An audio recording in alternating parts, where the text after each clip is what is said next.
आज की इस वीडियो में हम बात करेंगे कि जब हम गेहूं की फसल में दूसरा पानी लगाते हैं उस समय हमें यूरिया के साथ कौन-कौन से खाद डालना चाहिए।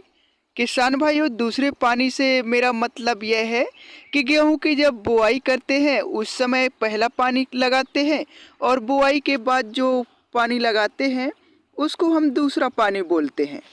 गेहूं की फसल को दूसरा पानी लगाते समय पर आवश्यक मात्रा में खाद मिल जाते हैं तो फिर गेहूं में बहुत अच्छे कल्ले निकलते हैं और गेहूं में फुटाव अच्छा होता है तथा उत्पादन भी अधिक निकलता है। लेकिन दूसरा पानी लगाते समय पर गेहूं को अगर किसी पोषक तत्व की कमी महसूस होती है तो फिर गेहूं में कल्ले बहुत ही कम निकलते हैं, गेहूं में फुटाव कम होगा और फुटाव कम होगा तो गेहूं में बालियों का भराव भी नहीं हो पाएगा और गेहूं का उत्पादन भी बहुत कम निकलेगा। तो वीडियो में हम आज की इसी टॉपिक पर बात करने वाले हैं। दूसरा पानी लगाते समय पर हमें कौन-कौन से खाद कितनी मात्रा में डालना चाहिए। तो इसके लिए वीडियो को बिना स्किप किए अंत तक देखिए और चैनल पर नए हैं तो चैनल को सब्सक्राइब कीजिए। दूसरा पानी लगाते समय पर हमें कौन-कौन से खादों का प्रयोग करना चाहिए। तो पहला खाद तो आप यूरिया लीजिए, क्योंकि यूरिया में 46% नाइट्रोजन होती है और गेहूं के पौधे को नाइट्रोजन की सबसे ज़्यादा आवश्यकता होती है। क्योंकि अगर गेहूं के पौधे को समय पर नाइट्रोजन नहीं मिलेगी तो गेहूं के पत्ते पीले पड़ जाएंगे, गेहूं की ग्रोथ कम हो जाएगी और फुटाव भी कम होगा। हालांकि नाइट्रोजन की कमी को पूरा करने के लिए जब गेहूं की बुआई की जाती है उस समय पर एनपीके 12-32-16 और डीएपी 18-46 का प्रयोग भी किया जाता है। लेकिन इसके अलावा भी हमें गेहूं की फसल में 2 बार यूरिया खाद डालने की आवश्यकता होती है। पहली बार में आप जब दूसरा पानी लगाते हैं उस समय पर डालिए और दूसरी बार यूरिया जब तीसरा पानी लगाते हैं उस समय पर डालिए। अगर यूरिया की मात्रा के बारे में बात करें तो किसान भाइयों, पहली बार में आप 1 एकड़ में 40 से 45 किलोग्राम यूरिया खाद डाल दीजिए, जिससे गेहूं में बहुत अच्छी ग्रोथ होगी। लेकिन अधिकतम उत्पादन प्राप्त करने के लिए सिंगल यूरिया से काम नहीं चलता। तो अगर बात करें कि यूरिया के साथ में हमें कौन सा खाद डालना चाहिए, तो पहला खाद तो आप यूरिया के साथ में जो डालना चाहिए वह है कैल्शियम नाइट्रेट।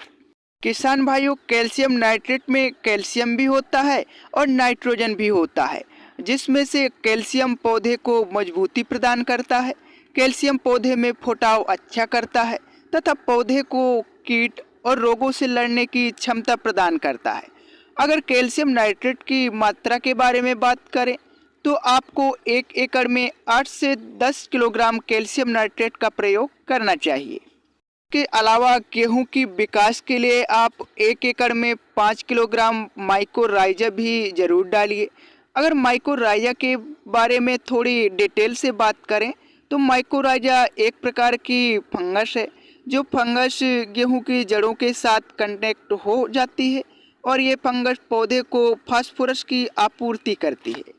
मतलब कि गेहूं की जड़ें जमीन में जहां तक जा सकती हैं वहां तक के पोषक तत्व को तो खुद ग्रहण कर लेती है, लेकिन जिस जगह पर गेहूं की जड़ें नहीं पहुंच पाती हैं उस जगह पर के पोषक तत्वों को माइकोराइजा लाकर जड़ों को प्रदान करती है, जिसकी वजह से जड़ों का विकास भी अच्छे तरीके से होता है और पौधे की ग्रोथ भी अच्छे तरीके से होती है।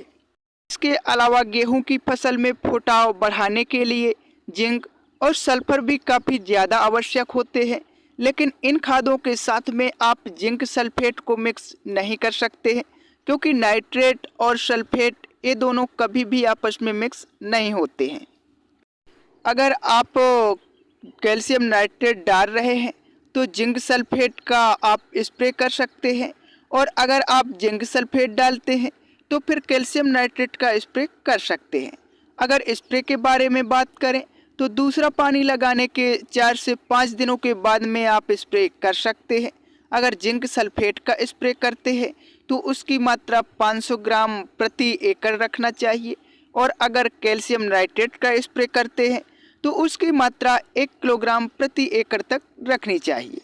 तो किसान भाइयों, अगर आप इस वीडियो में बताई गई खादों का प्रयोग कर लेते हैं तो यकीनन तौर पर आपके गेहूं में फुटाव बहुत ही अच्छा होगा और गेहूं में ज़्यादा से ज़्यादा संख्या में बालियां निकलेंगी और गेहूं की उत्पादन भी अधिक निकलेगी।